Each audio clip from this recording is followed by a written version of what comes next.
Persona.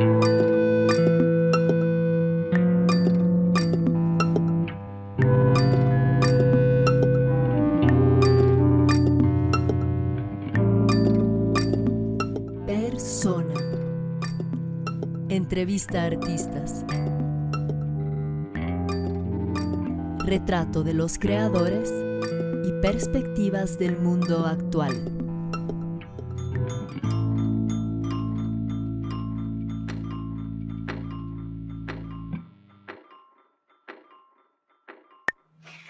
Buenas tardes y noches, audiencia de Antena 1 y quienes nos siguen en la web. Gracias por sintonizar.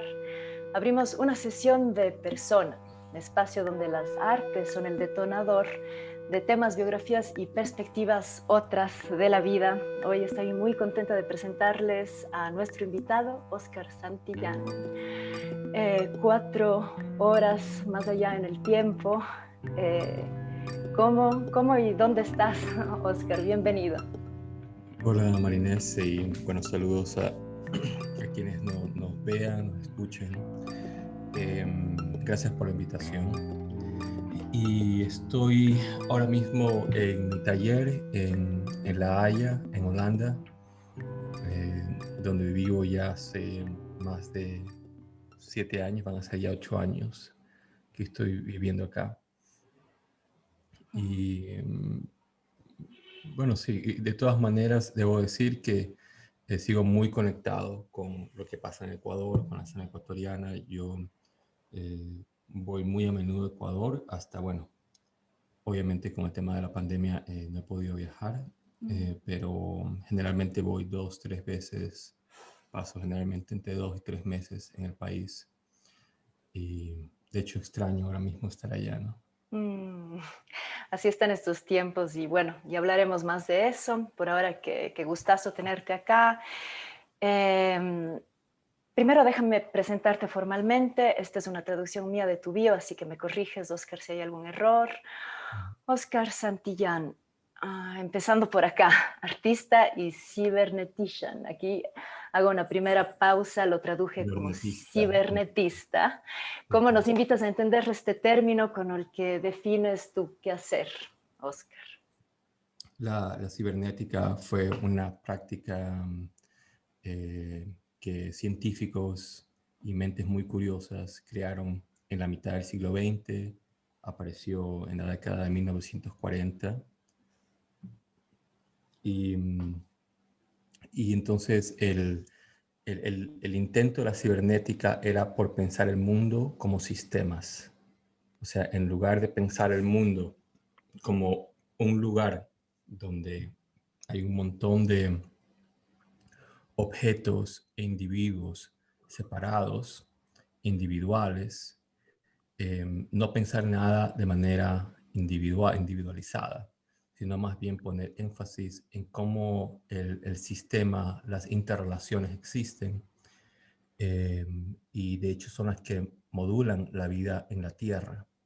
Entonces, fue o sea, es una práctica científica, pero al mismo tiempo algunos la han calificado de antimoderna, porque la ciencia moderna tiene una tendencia hacia la hiperespecialización, que que es casi inevitable en realidad. Esto se debe a que los conocimientos propios de cada rama científica se vuelven tan complejos, se han vuelto tan enormemente sofisticados en sí mismos, que es muy difícil para un ser humano poder dominar con igual claridad diferentes especializaciones científicas, ¿no? Digamos, por ejemplo, como para ejemplificar esto, hablemos de lo que sería la astronomía o la astrofísica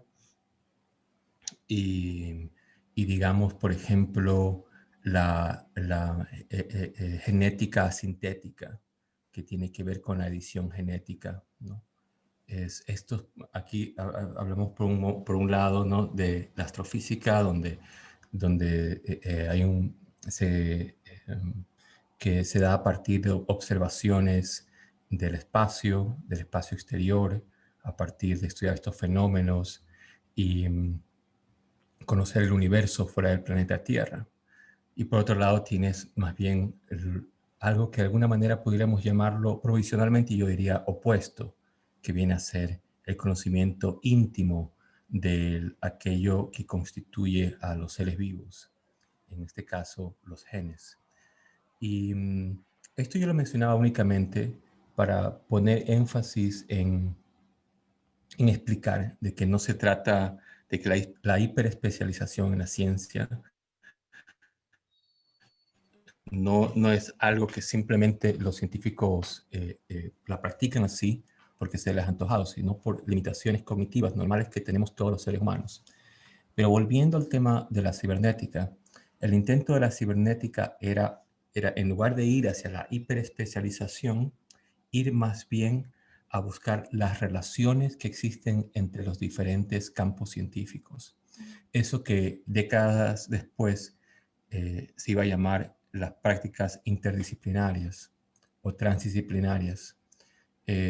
Pero yo diría que aquel término que lo hemos acuñado en las artes es un término algo tardío, porque realmente encuentras que incluso el lenguaje con el cual hablamos hoy en día en las artes sobre prácticas que van más allá de los límites, por ejemplo, de un medio específico como digamos la pintura o la escultura, incluso más allá de las artes, en prácticas como la mía, donde yo trabajo continuamente con científicos, con filósofos, historiadores, chamanes, realmente te das cuenta cuando revisas la historia de la cibernética que el camino de alguna manera con el cual pensamos transdisciplinariamente, más allá de las disciplinas, estaba ya desarrollado desde la década de 1940. Así que yo siempre digo cuando hablo de este tema que los artistas llegamos tarde a hablar sobre esto. Pero en todo caso, la cibernética, resumiendo, y disculpa que me haya extendido tanto, pero me apasiona el tema.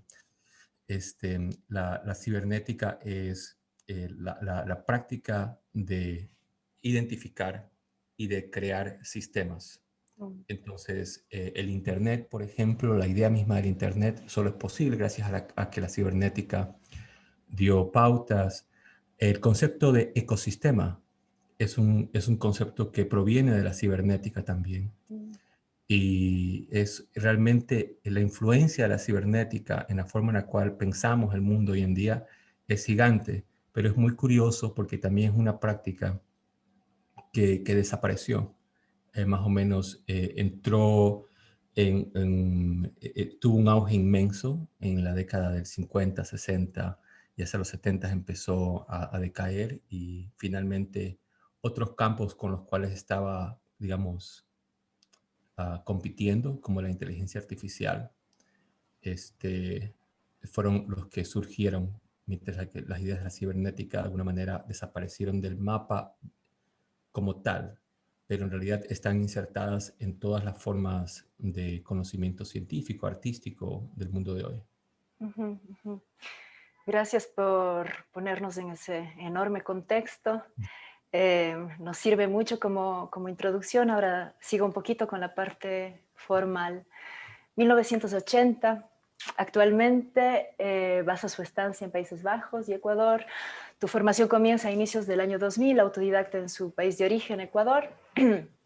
En ese tiempo tuviste la posibilidad de trabajar dentro de ambientes de colaboraciones colectivas, experiencias que a través de los años reconoces vivas en tu modo de trabajo. Esto es colaboración con científicos y otras mentes curiosas, como dices tú. En 2011 obtuviste tu MFA, Máster en Artes en Escultura, de la Universidad Commonwealth de Virginia, Estados Unidos, y a partir de ello has accedido a residencias de artista en Estados Unidos y Países Bajos, especialmente, pero también en Italia, Reino Unido. Y has llegado a ser uno de los motores iniciales de encuentros de plataforma de arte, ciencia y tecnología en América Latina. Muestras individuales has tenido en Ciudad de México, Rotterdam, Copperfield, Bogotá, Milán, Solignac, entre otros lugares. Y en muestras colectivas has estado en Estados Unidos, Alemania, Corea, Países Bajos, Francia, Irlanda, México, Colombia, más recientemente en la Trienal de Yokohama en Japón. Paralelo a esta trayectoria, te acompañas de la plataforma Antimundo, de la cual eres co-creador. Un breve comentario sobre Antimundo creo que es importante para tu presentación. Antimundo es el estudio que abarca la práctica artística de Oscar y la red de colaboraciones que la forma. Ciencia ficción, terraformación indígena articulan juntas la matrix de Antimundo, la cual es un modo de identificar o generar realidades que no caben en el mundo. Sobre la necesidad de Antimundo me gustaría empezar esta plática. ¿Cómo fue que el mundo te quedó muy ajustado? Entiendo que la propuesta Antimundo la entiendo como un modo de mirar fuera del estrecho enfoque antropocéntrico, pero cuéntanos tú cómo se fue presentando en ti la necesidad de condiciones fuera del contexto de este mundo tal como lo conocemos. Perfecto. Solamente quisiera hacer un breve apunte antes de conversar sobre el término antimundo. La plataforma de la cual soy co-creador, que se enfoca en temas de arte, ciencia y tecnología, se llama Orbitat. Y quería mencionarlo porque, en fin, solamente para que quede claro eso, que el nombre de la plataforma y eso. Y la plataforma Orbitat es parte de un gran legado de muchísimos pensadores y otras plataformas que han llevado a cabo este tipo de visión, digamos, ya por décadas, ¿no? Y bueno, sobre el tema o el término antimundo, yo creo que no es el mundo como algo, digamos, con unas ciertas medidas y temporalidades físicas reales, las que nos han quedado pequeñas, sino es el concepto de mundo el que nos ha quedado pequeño. El concepto de mundo o el concepto de realidad es un concepto generado por Occidente. Se lo ve claramente, por ejemplo, en la creación de los mapas que emergen a partir sobre todo del siglo XVI, el siglo XVII, y son mapas que se generan en Europa a partir de la llegada de los españoles, los portugueses, los británicos a terreno americano. Y entonces sucedía que en aquella época, ya que el mundo completo, al menos a nivel geográfico, no se lo conocía, se lo estaba empezando a entender como una totalidad. En ese momento, en los mapas, en aquellos espacios del mapa donde no se conocía lo que allí había, se escribía a terra incognita, y eran aquellos espacios de la realidad que aún Occidente no conocía. Y entonces, con el tiempo, ese mapa geográfico se fue completando. Pero yo lo que creo es que este término de terra incógnita no es que quedó resuelto, sino que pasó más bien a otros planos. Y son planos, por ejemplo, donde son más bien visiones del mundo que Occidente no conoció, u Occidente no se interesó, u Occidente muy a propósito borró.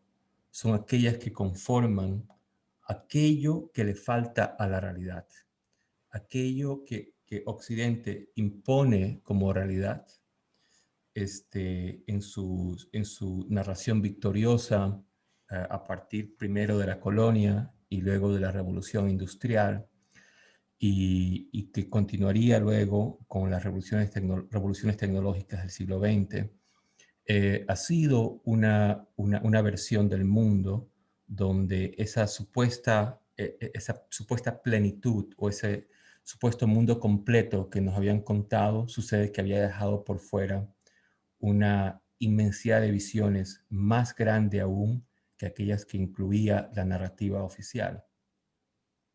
Entonces, para mí, el término antimundo designa todo aquello que Occidente había dejado por fuera. Ajá, ajá.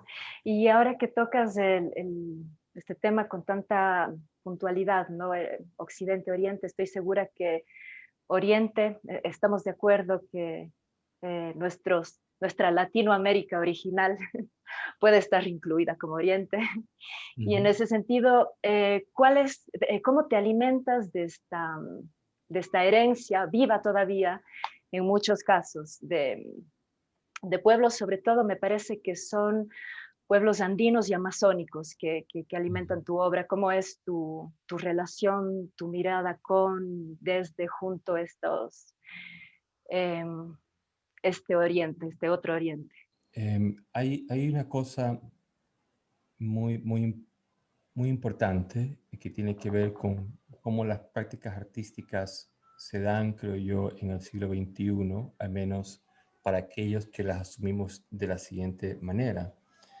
Em, si, si en la modernidad los artistas em, se dedicaban a perfeccionar un cierto estilo que desarrollaban, unas ciertas técnicas, al punto que en cierto momento en su vida la gente los empezaba a llamar maestros, justamente enfatizando esta noción de la experticia desarrollada en unos campos específicos. Em, yo siento que en el mundo en el cual vivimos hoy, o al menos yo me veo de esta manera y entiendo que muchos otros artistas se ven de manera muy similar. No como alguien que está convirtiéndose en un maestro a partir del desarrollo continuo de unas ciertas experticias o un estilo definido, sino más bien como, como alguien que está en un proceso continuo de aprendizaje. Entonces, cuando yo hablo de este acercamiento a las formas de pensamiento, de acción, de vida, de, de comunidades andinas, de comunidades amazónicas, estoy hablando de un proceso de aprendizaje.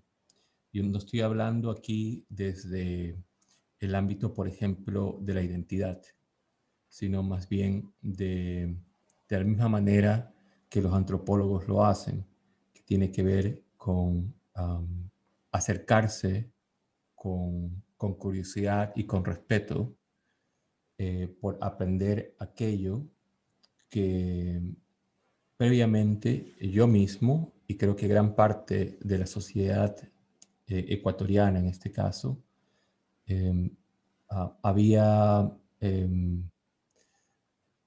no se lo había tomado en serio, no lo había apreciado de la manera indispensable que es en el caso de los saberes ancestrales. Entonces es un proceso de aprendizaje que en mi caso mismo, como mestizo, tiene que ver con reconocer aquella parte del mestizaje que durante los años en que fui niño, adolescente, yo mismo no le había prestado atención. Entonces es un proceso también de reconocimiento interno y de diálogo. En este caso puntual, eh, por ejemplo, con la comunidad Shuar, hay una comunidad hacia, bueno, oriente precisamente, hacia el sur del país, con la cual tuve la oportunidad de estar varios días con ellos, personas tremendamente generosas,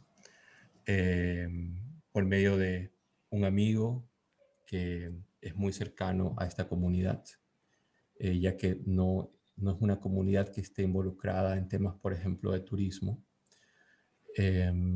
Y recuerdo que esta experiencia de unos años atrás, mm, para mí fue realmente un proceso de abrir los ojos, de ser más curioso y nuevamente esta cercanía, o intento más bien de cercanía, es parte de un proceso en el cual tengo todavía muchísimo que aprender. Hay nexos que quisiera desarrollar mucho más, como este que acabo de mencionar. Tenía planeado volver, eh, bueno, en meses anteriores, pero eso no se ha podido dar por las razones que conocemos. Y así, pero adicionalmente a esto, y yo creo que adicionalmente a este compromiso por el aprendizaje continuo, y quiero aclarar nuevamente, aunque ya lo he dicho, que este tipo de interés mío no tiene un origen étnico o neoétnico, en el sentido de que yo no estoy reclamando para mí ningún tipo de identidad en este sentido. Quiero dejar eso súper claro.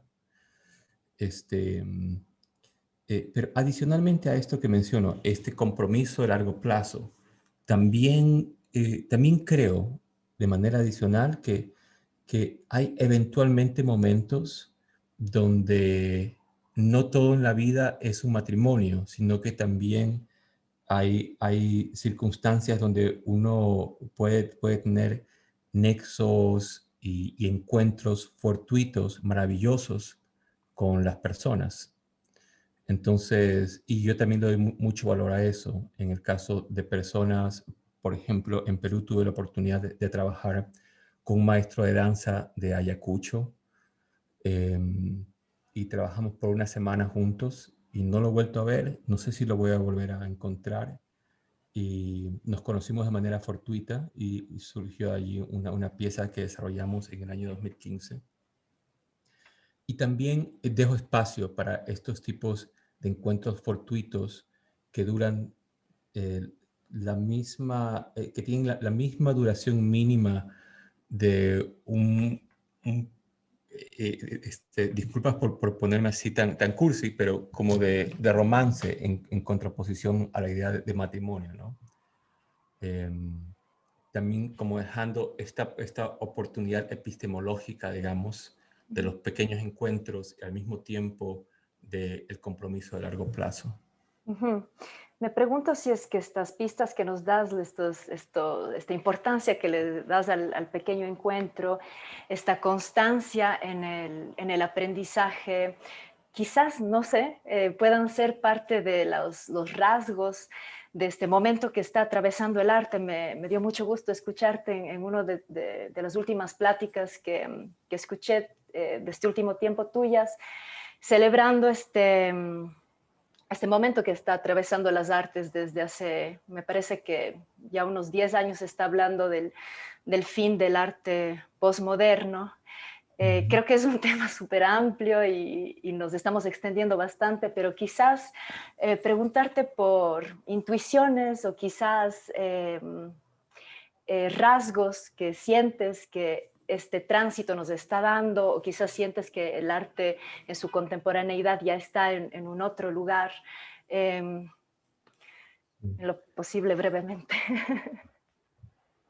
Como te has dado cuenta, yo hablo muy lento y lastimosamente ni modo, así es. No ayuda porque son Voy a temas tratar. complejos también en realidad. Voy a tratar. Sí, o sea, definitivamente hay un agotamiento de ciertas narrativas que eran como endémicas del mundo del arte. La noción del fin de la modernidad, la aparición de unos intereses que se han definido como posmodernos, Y había una idea particularmente de la posmodernidad que a mí me resultaba muy incómoda, y era esta noción de que a los artistas ya no nos quedaba más que tomar la historia y mezclarla, como que hacer estos remixes de lo que ya se ha hecho, con la noción, por ejemplo, de que la originalidad ya no existe, etcétera, etcétera.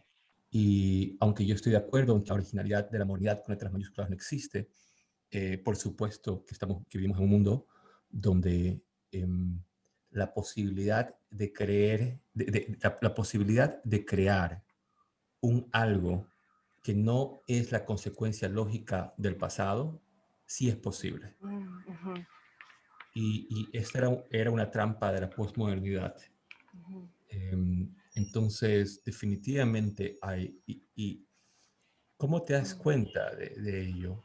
No me voy a meter yo, y de hecho a mí, yo mismo no logro del todo identificar de manera clara estos rasgos dentro de prácticas artísticas. Lo encuentro de manera muy dispersa, pero te das cuenta cuando, si eres una persona curiosa, que tienes interés, por ejemplo, por la ciencia de manera general, vas y te encuentras en tu, bueno, en el diario, en tu feed de Facebook, de Twitter, de lo que sea, si es que sigues estos temas, te encuentras con que básicamente cada día en el mundo de la ciencia se dan una serie de descubrimientos y de inventos absolutamente formidables.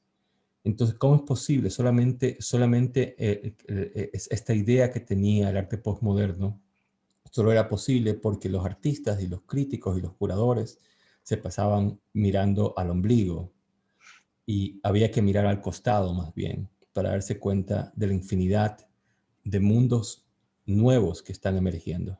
Mm. Pues gracias por tu presentación, bio y pensamiento de Oscar. Queremos mucho mirar ahora desde tu obra. Seguimos después de este breve corte, no se vayan.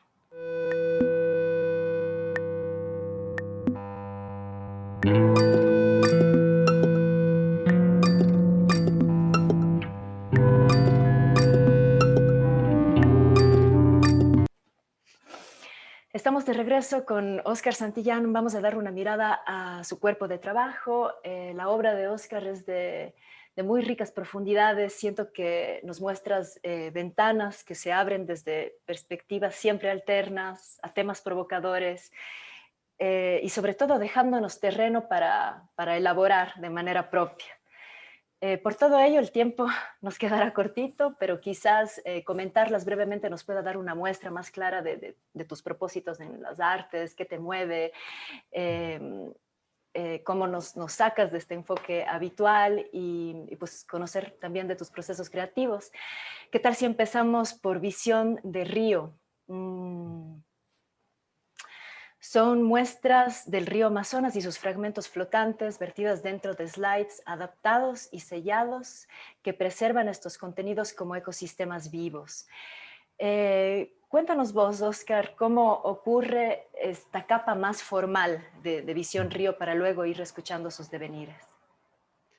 Em, bueno, Visión de Río es una pieza donde así de manera formal el proceso de ella consistió en viajar a un río en la Amazonía del Ecuador, y, que es tributario del Amazonas.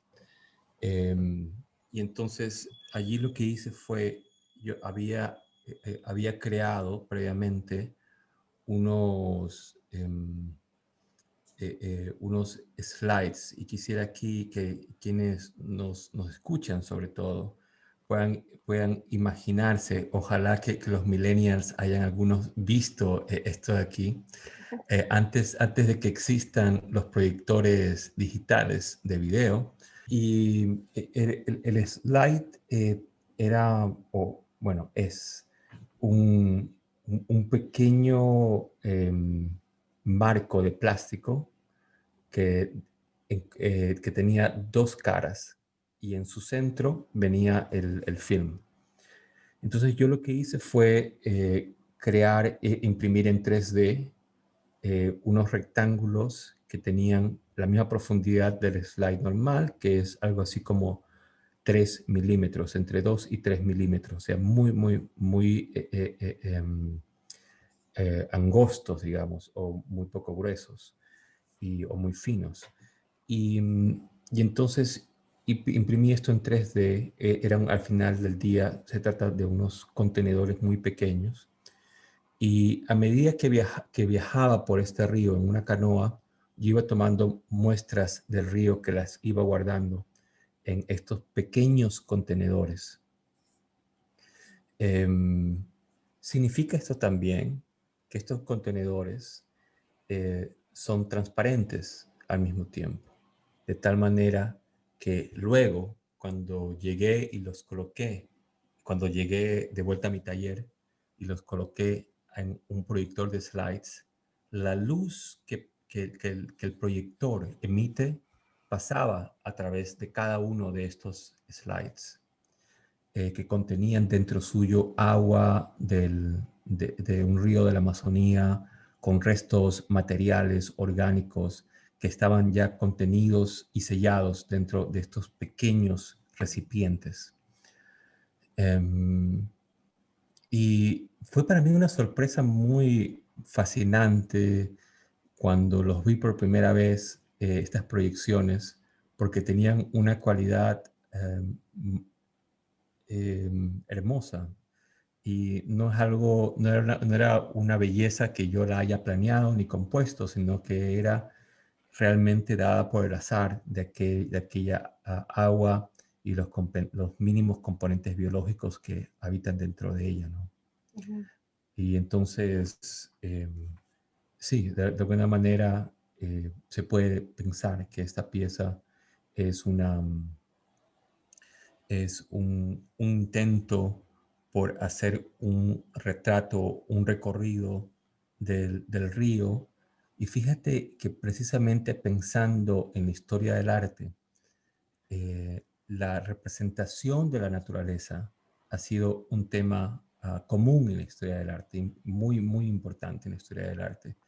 Y aquí yo lo que hago con esta pieza finalmente no es representar la naturaleza, sino presentarla en lugar de representarla. Entonces es el río mismo manifestándose en esta pieza de manera material, pero lo vemos al río de una forma en la cual no lo hemos podido ver previamente. Hermosas imágenes, verdaderamente vamos a pasarlas al ratito para quienes nos puedan ver.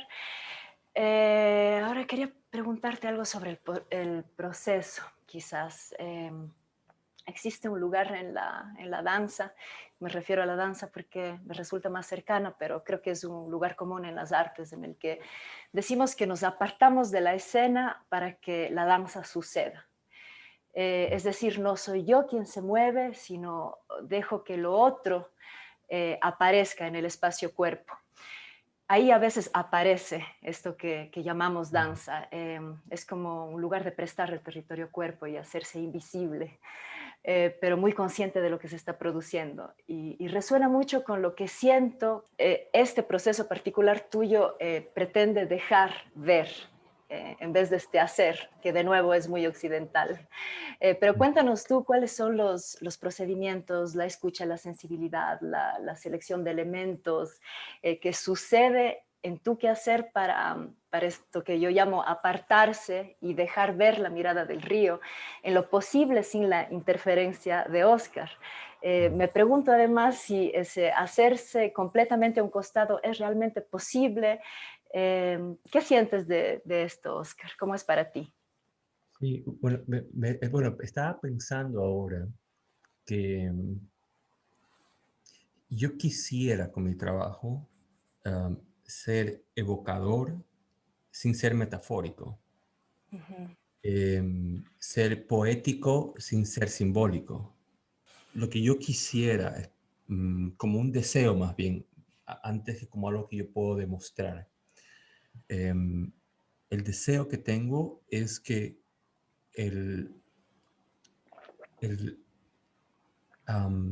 este encuentro con esta forma nueva del río em, em,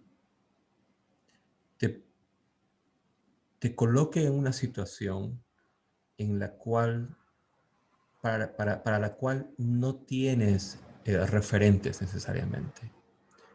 O sea, o más bien que te descoloque, que neutralice en lo posible aquellas referencias inmediatas que lo simbólico, con las que se relaciona lo simbólico, por ejemplo, o lo metafórico, en el sentido de que la metáfora es mencionar algo sin mencionarlo, mencionar algo, un algo que no está aquí, pero yo más bien quiero poner énfasis en aquello que está allí, pero aquello que está allí no es un ente reconocible al mismo tiempo.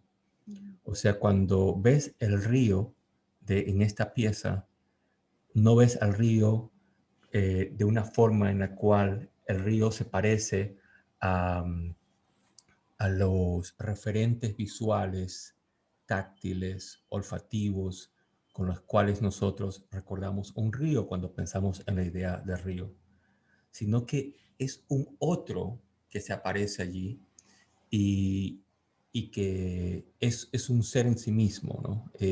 Ahí es cuando la obra de alguna manera se transforma en obra de arte, es o el proceso se transforma en algo que yo puedo decir, bueno, aquí ya hay algo que yo reconozco como una obra de arte.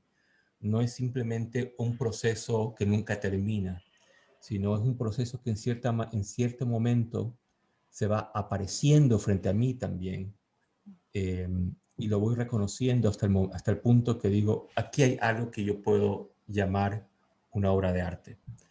Y esta obra de arte es nuevamente aquello que yo mencionaba, aspiro a que sea eso, una dislocación, un ente poético y que al mismo tiempo no se parece ni a su referente original, en este caso al río del que proviene, ni tampoco es una metáfora del río, sino que es el río en sí mismo, pero transformado.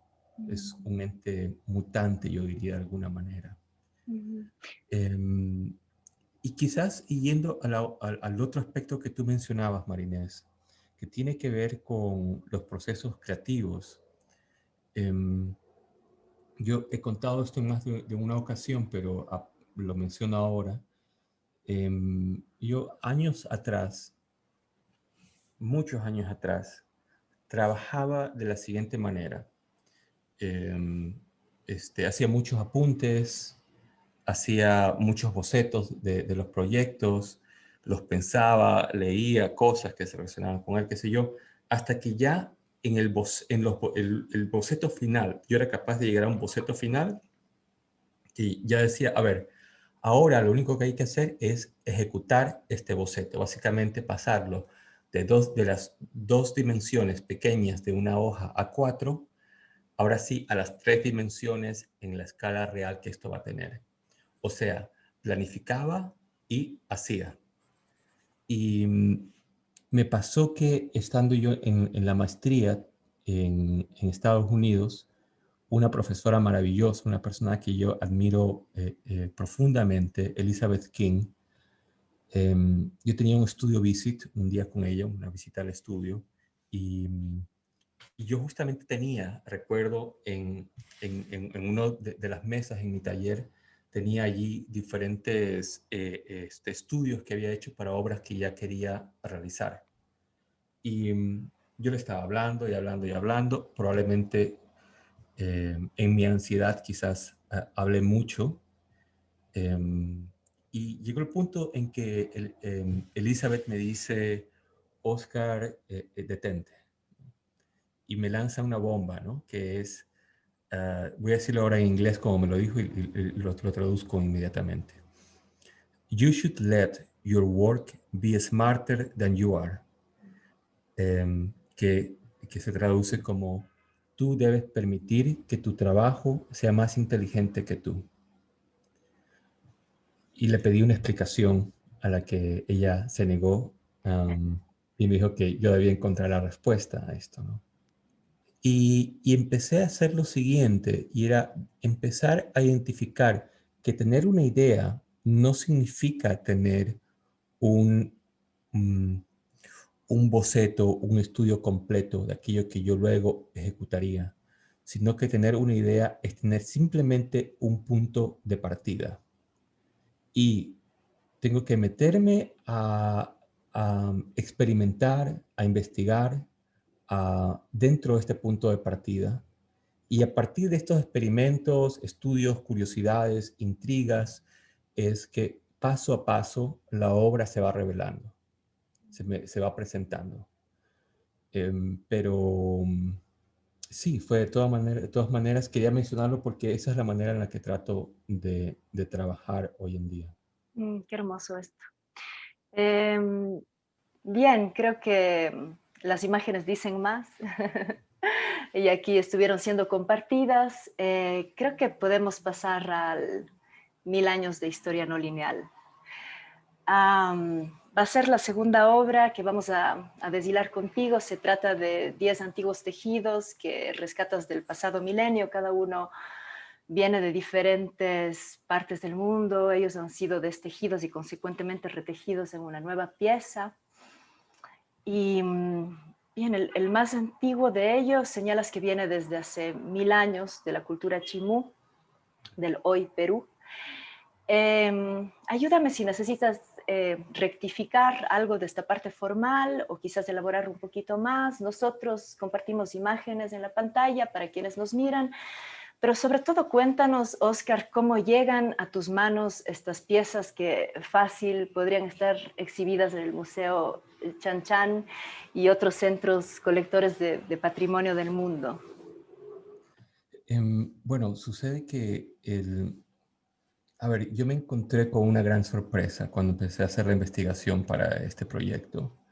Y era que la primera gran sorpresa fue precisamente encontrar que en Europa podía comprar de un proveedor, digamos, de un vendedor europeo, un fragmento de tela chimú, de un tejido chimú.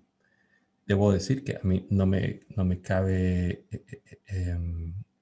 no tengo certificación de que sea original o no, si es una falsificación. Si era falsificación, en todo caso es una excelente falsificación, porque los hilos mostraban vestigios del tiempo que son muy difíciles de recrear. Y esto aquí, recuerdo que el momento que encontré que podía adquirir en eBay un fragmento de patrimonio de la humanidad, me impactó muchísimo. Era además muy interesante darse cuenta em, de que al nivel arqueológico sucede lo siguiente cuando te encuentras con la cultura material que ha sido descontextualizada. Esto es algo que sucede, por ejemplo, cuando los huaqueros se roban algo de un sitio arqueológico, y sucede que en la arqueología es tan importante el objeto en sí como el contexto en que ese objeto está localizado. Entonces, te encuentras que como gran parte del patrimonio de la humanidad ha sido saqueado, hay todos estos vestigios materiales de la historia humana que están dispersos por el mundo y que han perdido su contexto arqueológico. O sea, el nivel de información que uno puede leer de ellos es muy limitado debido a ello. Por ejemplo, al este pedazo de tela no saber nosotros de qué sitio arqueológico proviene, no podemos saber en ese sentido o estar de todo seguros de a qué periodo histórico, por ejemplo, de esta cultura pertenece. Hay esta idea que es más o menos 1000 años, es un aproximado. Y en fin, hay toda una infinidad de información que se pierde en ese sentido. Entonces, ah, es cultura material que tiene una historia real, pero por otro lado, que ha perdido gran parte de su memoria. La Sí. mayor parte de su memoria está perdida. Entonces, y yo lo que he hecho es crear esta pieza precisamente a partir de esta cultura material humana que ha perdido su memoria Mm. y, y reconfigurarla en un nuevo, en un nuevo escenario. O sea, la pieza en su materialidad es un escenario imposible, un escenario donde historias humanas de diferentes continentes se encuentran y forman un relato que en su caos tiene también una coherencia interna. O Ah, sea, el hecho de que el tejido tenga en ese sentido una cierta trama es como si fuera um, un instrumento para pescar, por ejemplo. mm, Tiene este tipo de forma de red de pesca. mm. Em, es la coherencia, la estructura de la pieza. Pero luego la manera aleatoria en que estos 1000 años de historia humana se reconfiguran allí es caótica. Entonces hay esta paradoja o esta tensión interna del trabajo, al mismo tiempo de la misma manera que hay esta paradoja de la memoria y la desmemoria que cada uno de estos tejidos originalmente tenían. Sí, cuando tú hablas de una pérdida de memoria, yo siento que perder la memoria es un suceso mucho más digno que lo que leo cuando con tu relato de eBay, ¿no? Porque va más hacia volverse una mercancía y sobre Absolutamente. todo cuando hablamos de piezas que bien podrían ser claves para el rompecabezas de una historia, como tú lo has dicho, muy pobre y sesgada, que asumimos como oficial. Y estas piezas circulan como mercancía, nada menos que en las empresas que se anuncian como los nuevos negocios con los que se sostienen los imperios o incluso los nuevos amos de la cultura, se los llama también Amazon, eBay, como Google, Facebook, las grandes marcas, ¿no? Sí. Eh, y en esta red de pescar que mencionas, de alguna manera vas llegando a un lugar particular que son los quipus, que al momento escucho que es como un lugar de aprendizaje o de un lugar donde te estás sumergiendo paralelo a esta obra, o cuéntame cómo los quipus atan nudos en estos 1000 años, qué relación tienen. Sí, yo hace 3 años empecé a estudiar el tema de los quipus y de hecho me metí de cabeza en eso. Em, y bueno, en fin, es un tema inagotable, Sí, es un tema sí. gigantesco, inagotable. De hecho, debo decir que un tema pendiente que tengo de investigación son los quipus que se han encontrado en territorio ecuatoriano. Eh, este, pero digamos, por ahora me centré sobre todo en una historia en particular de quipus que conecta al Perú con Italia, y es una historia de un príncipe, el príncipe de San Severo, quien siglos atrás, eh, aquí, bueno, él, tiene acceso a un quipu, él estando en su palacio en Nápoles, tiene acceso a un quipu que se lo da un jesuita, Pedro de Illanes, y junto con unos manuscritos que le mostraban cómo interpretar texto de los quipus, porque durante siglos se había mencionado que los quipus, según varios cronistas, no todos, que los quipus contenían únicamente información numérica o básicamente información numérica. Hay otros cronistas que no han estado de acuerdo, que han dicho que, cronistas coloniales me refiero, que mencionando que los quipus sí contenían información lingüística, y en fin, me metí en esto, y cuando me metí allí a entender lo poco que entiendo hasta el día de hoy, después de 3 años, me falta muchísimo, muchísimo, muchísimo, muchísimo por comprender, pero al menos al punto donde me encuentro hoy, los quipus tienen varias características muy fascinantes, ¿no? Una de ellos y esta sí ratificada por la mayoría de los cronistas, es que los quipus tienen la posibilidad de funcionar como para recordarte cosas. O sea, son instrumentos de memoria también. En estos 3 años me dediqué a escribir un libro a partir de la investigación que hicimos en conjunto con la curadora italiana Alessandra Troncone. Y el libro está saliendo de la imprenta ya esta semana. Así que el libro está publicado originalmente en inglés, pero tenemos planes de publicarlo con la editorial Festina Lente en Ecuador en español.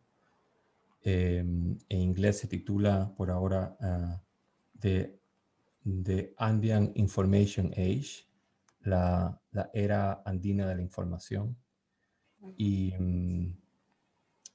en fin, he estado ahí conectando ideas que tienen que ver con quipus, que tienen que ver con cibernética, lo que mencionaba antes, el pensamiento de sistemas, y otras ideas que se desarrollan en los quipus, como por ejemplo, el quipu tiene adicionalmente al objeto en sí, también tiene una versión virtual,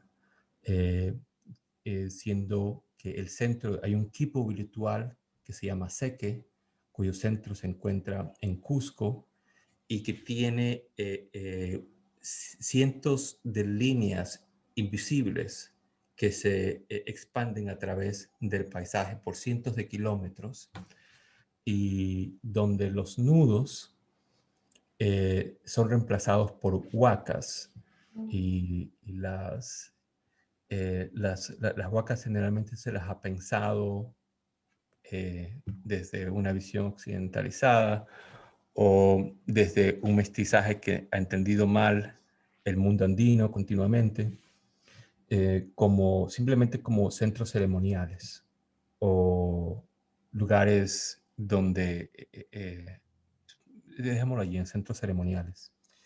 Y hoy sabemos que las huacas tienen una complejidad aún mayor, ¿no? De hecho, es casi imposible definir morfológicamente, materialmente, qué es una huaca. Precisamente, en fin, o sea, hay toda una serie de complejidades de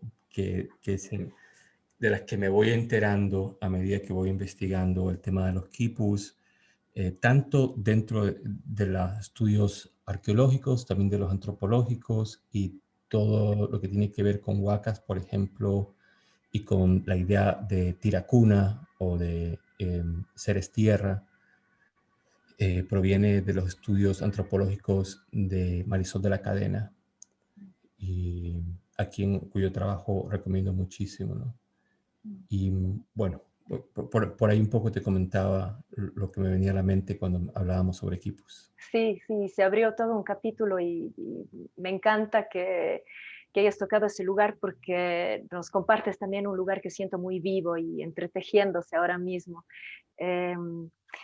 Estos 1000 años de historia no lineal parece que siguen contando sus relatos. El tiempo no nos da para mucho más, pero vamos a continuar. Regresamos después de una corta pausa.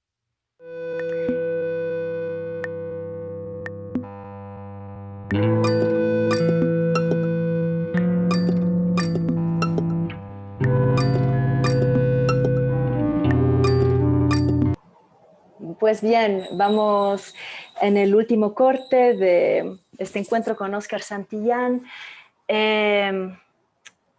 Tu obra, Oscar, revela en general muchas falencias del sistema, fragilidad de la estructura, carencias de amplitud. Desde Antimundo lo hace muy bueno. En tu plática lo has presentado desde varios aspectos, esta estrechez de mirada en la propia historia y, bueno, un potente sentido estético y capacidades de movilizarnos hacia preguntas difíciles a veces de poner una voz. Y todo esto con el tema sensible de la ficción y la verdad, que siempre es un tratamiento complejo para las artes. ¿Cuál sientes que es una responsabilidad del artista? Y te pregunto a ti, ¿cómo sientes tú en el contenido y calidad de tu trabajo? ¿Cuál es la función que cumple en este entramado de relaciones de las que nos hablaste al inicio? ¿Cuál sientes que es tu propósito en términos más amplios, ¿no? Saliéndonos de las artes que también implican las artes como lo político, lo social, los puntos de vista antropológicos, etcétera? Sí, mira, es bien curioso, ¿no? Porque uno va descubriendo lo que piensa, uno va descubriendo en lo que cree a medida que desarrolla su práctica artística. Am, yo admiraría a cualquier artista que, que tenía respuestas previo a ensuciarse las manos y tratar de, en el trabajo, en esa performatividad, de tratar de hacer cosas, de pensar, pero también de pensar haciendo. O sea, en esa relación entre lo cognitivo y el cuerpo. Este, te encuentras con que vas, si uno pone atención, ¿no? Vas aprendiendo, vas descubriendo en qué crees, en qué, con el tiempo también te das cuenta que los 100 planes que uno tiene, o los 1000 o 1 millón de planes que uno tiene en su cuaderno de apuntes, apenas se realizarán y y quién sabe, si bien siquiera una mínima porción de un 0 punto algo por ciento de aquellas ideas que los artistas solemos tener, ¿no?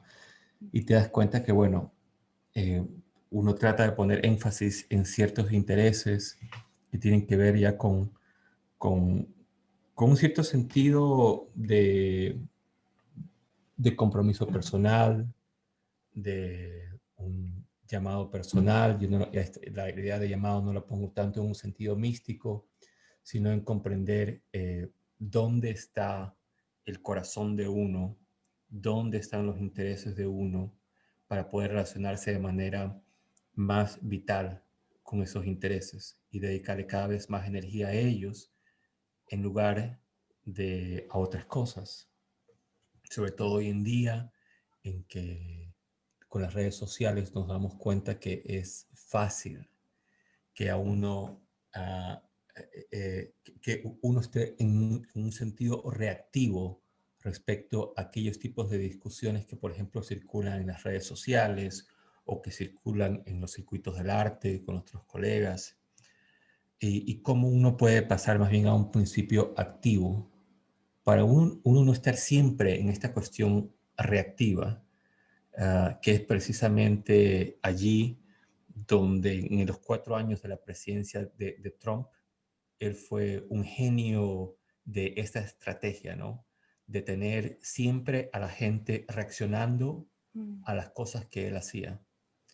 Eh, de alguna manera, bueno, en ese sentido, en ese caso, para una agenda política, económica absolutamente perniciosa, pero como estrategia sí hay que apuntar de que uno debería tratar de no ser reactivo, sino tratar realmente de, si estás identificando aquellos intereses que para ti son importantes, entonces puedes ser continuamente propositivo a partir de esos intereses, ¿no?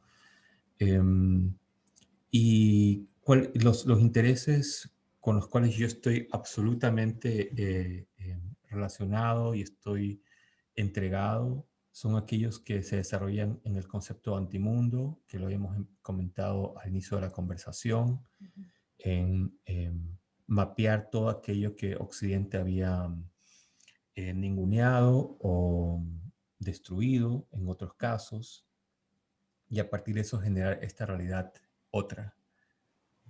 Sí quisiera adicionalmente mencionar un tema más, y es que ahora que hablabas justamente en esta introducción a este último momento de nuestra conversación sobre la relación entre ficción y realidad, que hay, sobre todo en estos años recientes, precisamente con este advenimiento masivo de las noticias falsas, donde es obvio que a nuestras redes sociales llegan más noticias falsas que verdaderas.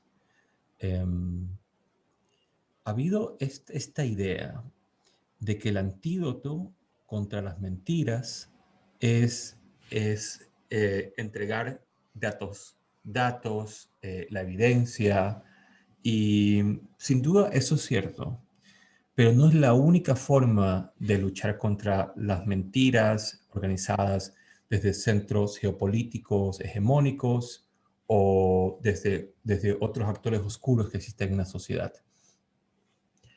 En lugar de pensar en la mentira y en la verdad como dos opuestos en una línea recta, habría que pensarlo como un triángulo más bien, donde nos encontramos con la mentira, nos encontramos con la verdad, pero también hay un tercer vértice de ese triángulo que es la ficción. Ficción y mentira no son equivalentes, son tan opuestos entre sí como lo son la mentira y la verdad.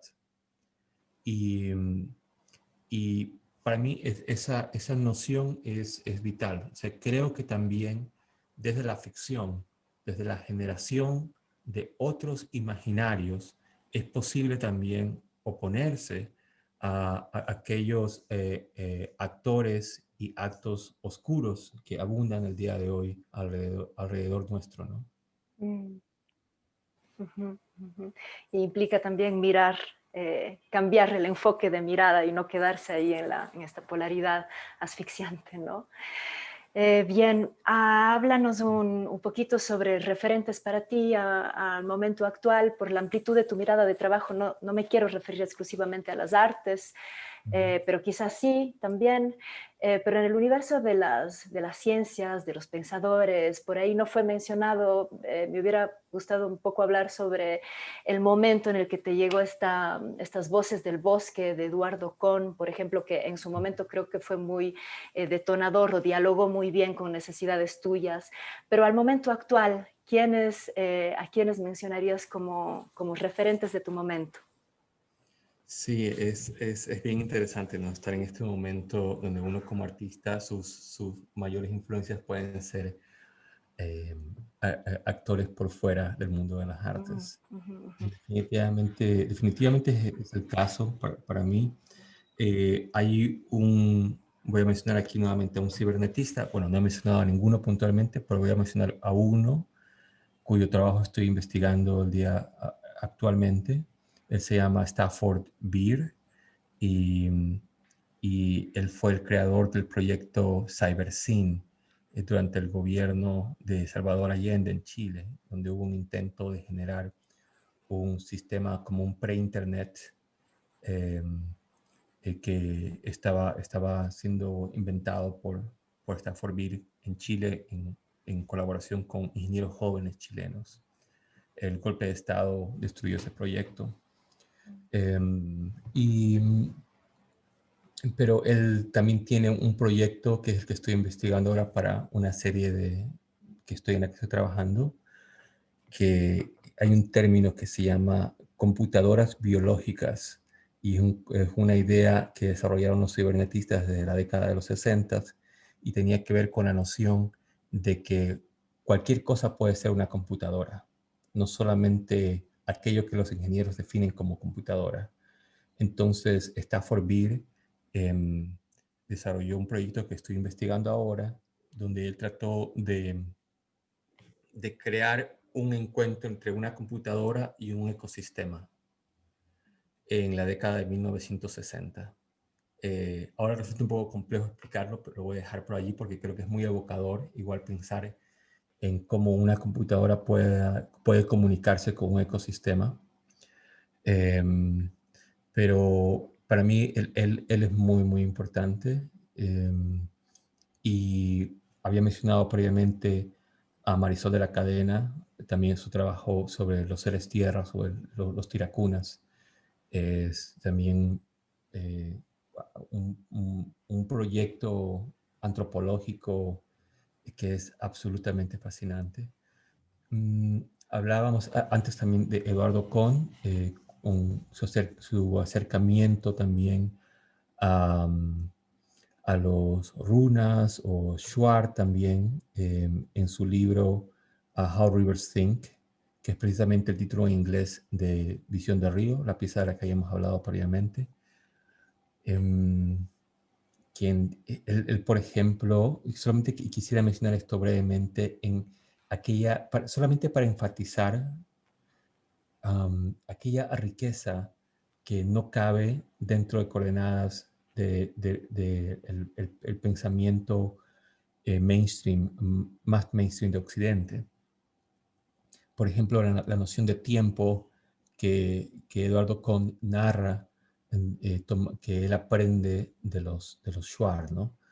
Donde el tiempo no es solo lineal, el tiempo no es solo cíclico, el tiempo también es un ente como un río de alguna manera, muy fluido, donde el pasado es continuamente redefinido por el presente. Entonces, en el pasado que los Shuar cuentan, es un pasado donde, por ejemplo, el Internet ya existía. Es un pasado donde la modernidad ya existía. Es un pasado donde los españoles siempre habían estado allí. O sea, es un pasado que va continuamente reinventándose a partir del presente y del futuro. Um, y sí, son todo ese tipo de nociones, francamente, las que a mí me motivan y me permiten también ser optimista de alguna manera, diría yo, frente a las narrativas que emergen estrictamente del mundo de las artes, que me resultan menos interesantes en general. Sí, sí, verdaderamente eh, esperanzador pensar que algún momento se nos pueda como abrir estas casillas domesticadas para volver a ese pensamiento, ¿no? A esas amplitudes. Eh, y volviendo al momento convulso de hoy, de pandemia, eh, te pregunto por estas amplitudes justamente que nos has invitado durante esta hora a tomar. Desde este lugar también de las ciencias y las artes que tocas tú, ¿qué sientes que las artes pueden dar a las ciencias que tanto han sido puestas a prueba en estos tiempos? Creo que las humanidades le hicieron en algún momento una promesa a la humanidad, y es que podían ser una alternativa a la religión, sobre todo al fanatismo religioso. Pero esa promesa no termina de cumplirse, aunque es cierto que hay una dimensión espiritual de las humanidades que generalmente pensamos en ello cuando pensamos en la música, en el tipo de sensaciones y de conexión profunda que los seres humanos solemos establecer con la música es muy especial. Y de alguna manera uno puede pensar que allí, entre otras posibilidades, ¿no? Hay esta conexión espiritual, pero sin el imperativo religioso. Algo que pasa es que las humanidades, de alguna manera, para poder realmente cumplir aquella promesa, requieren generar narrativas tan poderosas como aquellas que salen tanto del terreno de la política como aquellas que salen del terreno de la religión. Um, es, es muy difícil porque además estamos pensando, al menos yo estoy pensando, en cómo esto se puede dar desde un espíritu ético. Cuando te encuentras de alguna manera que en cuanto a narrativas estás compitiendo con la demagogia de la política, y yo allí incluyo personalmente, me da igual la izquierda y la derecha. Yo no tengo ningún tipo de aprecio por filiaciones ideológicas tradicionales. Mm, pero también frente a los fanatismos religiosos que aparecen hoy en día, desde desde los llamados o autodenominados pro vida, y te preguntas, por supuesto, cómo se puede ser pro vida si es que no defiendes la vida de las mujeres que se ven obligadas a abortar en situaciones clandestinas. Pero ni modo, ya justamente cuando piensas, por ejemplo, en las discusiones sobre la opción pro vida, y es curioso, justamente quisiera detenerme allí porque creo que este es un tipo de conversación que para mí ejemplifica algo que quería decir. Y es que te das cuenta, por ejemplo, cómo desde el terreno del autodenominado pro vida, tienes una narración perfecta a nivel comunicacional, porque te arrogas la facultad de tú estar a favor de la vida. Entonces, cualquier otro con el cual esté en competencia solamente puede ponerse en contraposición a la vida, lo cual ya te pone en una situación a nivel de lenguaje, cognitiva, de pensamiento, comunicacionalmente es brillante que se hayan arrogado esa autodenominación. Y sucede que, por ejemplo, cuando estas discusiones ingresan en los medios de comunicación, en las redes sociales, el campo que debería definirse, y todos deberíamos llamarlo como proelección, es normalmente llamado proaborto. Y pro aborto suena horrible, y suena horrible porque no hay ninguna persona en el planeta que le parezca que abortar es una cosa muy linda. Entonces, fíjate en cuanto a la construcción de narrativas, como para plantear narrativas que sean alternativas a estos empaquetados que nos hacen desde miradas fanáticas o represivas, etcétera. Necesitas allí un poder de invención, de generar un discurso, unas ideas, no solamente narrativa, sino un imaginario que sea inspirador, para que puedas plantear entonces alternativas con las cuales puedas también poner en discusión temas importantes en la sociedad y ser escuchado. Entonces, de alguna manera, que siendo esto una discusión tan compleja, y es algo que yo estaba pensando mucho últimamente, ¿no? En estas paradojas que hay dentro de esta discusión, y cómo una cierta narrativa, la provida, ha sido muy efectiva en plantear esta agenda represiva de manera que parece generosa. ¿Tú qué piensas, Marina, respecto a este tema? Pues para mí es un poco más, es menos efectivo, como lo dices tú, porque para mí celebrar la vida es celebrar la muerte también. Y bien, las potencias de vida están necesariamente las potencias de muerte. Si uno no danza, si uno no camina junto a la muerte, no hay... no hay vida, ¿no? Y esa vida implica una propia ética más allá de la moral. Creo que desearía decir que es un asunto superado, gracias a Argentina que nos dio esta noticia hace poquito, pero me parece que es uno de estos carriles antiguos que seguimos cargando y de eso que a pesar de todo es algo tan vivo, quiero ir a algo todavía más vivo aún, igual de actual, pero más vivo, que es la pregunta, ¿me vacuno o no me vacuno? Y esto un poco para ir cerrando. Oscar, ¿qué de estas miradas de amplitud sientes que estamos dejando fuera? ¿Qué preguntas vitales en un momento tan maravilloso, fantástico? No me da pena de llamarlo así, a pesar de todo el dolor que nos ha generado. Es un momento muy potente de asumir cambios, de tornar la mirada, que nunca nos lo hubiéramos imaginado. ¿Qué estamos dejando fuera? Sí, mira, bueno, es algo que ha pasado con la vacuna es que ha activado nuevamente, conectando con lo que conversábamos antes, una serie de narrativas, ¿no?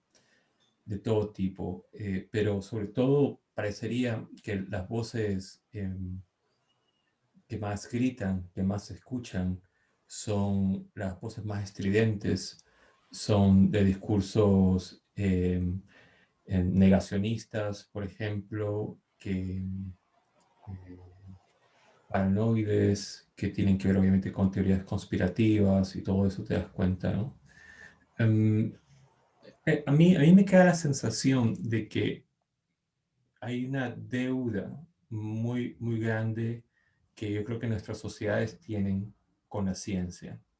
Y fíjate que aunque yo mismo suelo ser muy crítico con diversos aspectos del aparato científico que tienen que ver, por ejemplo, a nivel institucional, con su relación con el aparato militar, con el complejo militar, sin duda, aquellos aspectos críticos no abarcan la totalidad de aquello que la ciencia moderna nos ha brindado. O sea, hay una serie de aspectos positivos que, que la ciencia ha facilitado a la humanidad. Por ejemplo, en este momento, tú y yo nos estamos comunicando por medio de una serie de tecnologías, como por ejemplo nuestras computadoras, como por ejemplo el Internet, como por ejemplo el software que permite que tengamos este diálogo. Imaginemos en este momento los millones de inventos que han sido necesarios para que en tiempo real dos personas puedan comunicarse en diferentes lugares del planeta. Pensemos, por ejemplo, en este momento solamente en el micrófono de nuestra computadora.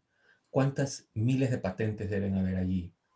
Entonces, nos damos cuenta de que estamos en un momento donde vemos sin duda, y ejemplificado en la vacuna, que plantea, por ejemplo, en este caso, un nuevo enfoque desde el RNA con el cual se ha trabajado esta vacuna por primera vez en la historia moderna de la humanidad, un método revolucionario y que nos indica que está dando resultado.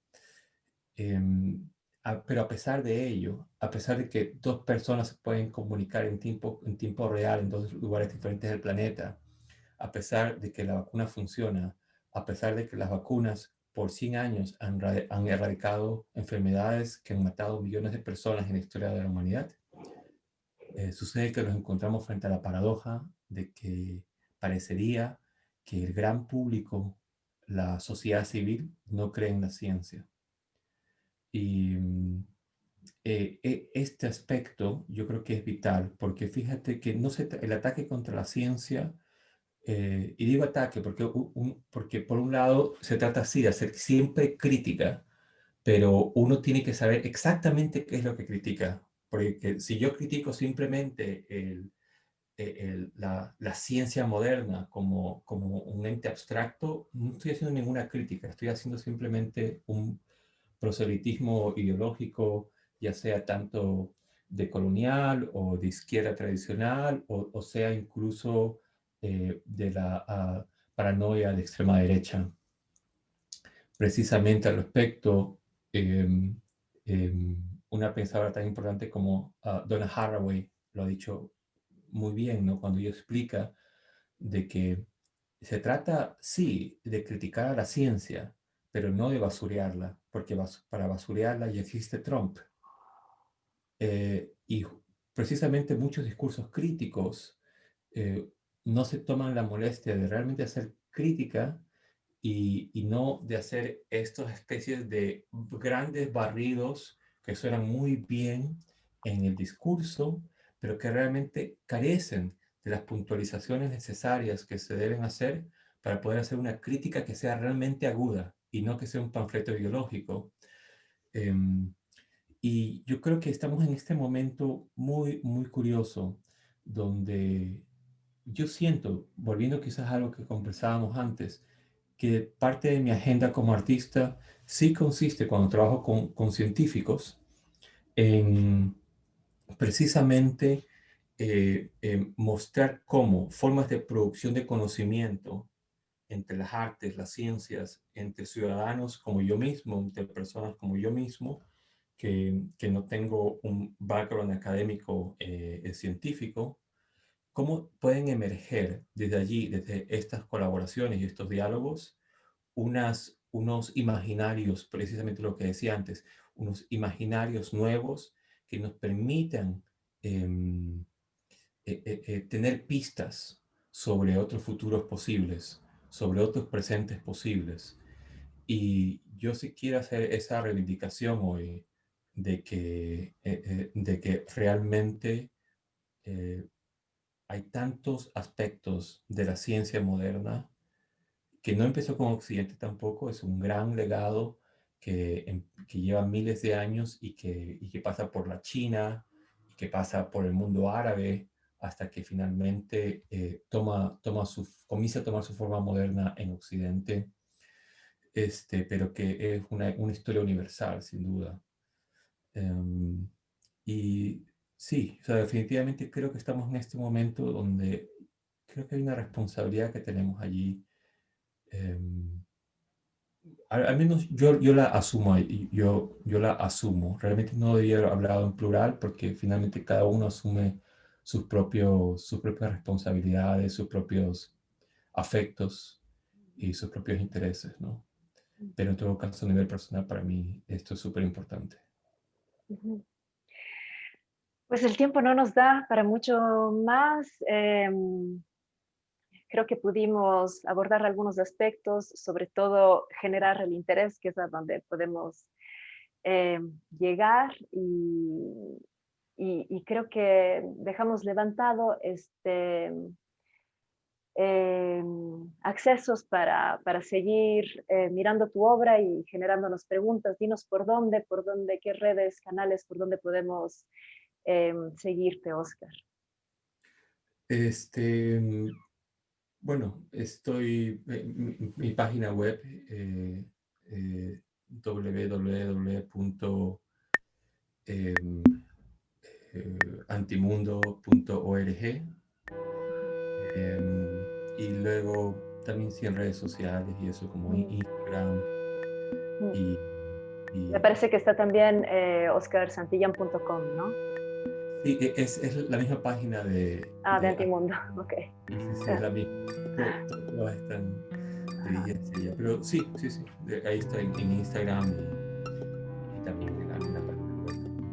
Y espero, bueno, en todo caso, que esta conversación, por la que te quisiera agradecer nuevamente, María Inés, porque realmente has tenido una agudeza y una generosidad también en la manera en cual has planteado la conversación, que quiero agradecerla y reconocerla y espero que, bueno, que esto sirva para generar debate, conversaciones y que nos encontremos nuevamente cuando sea posible.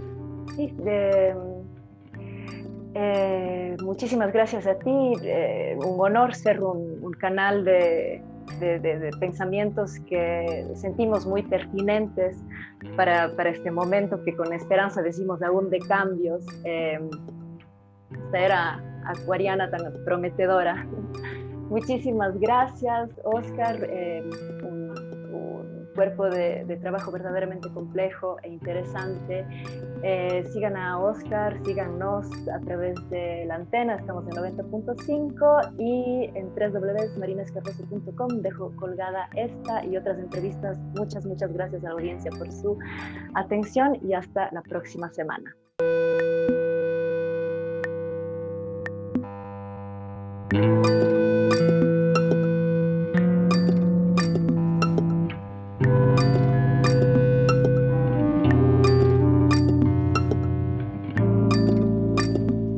Persona. Entrevista a artistas.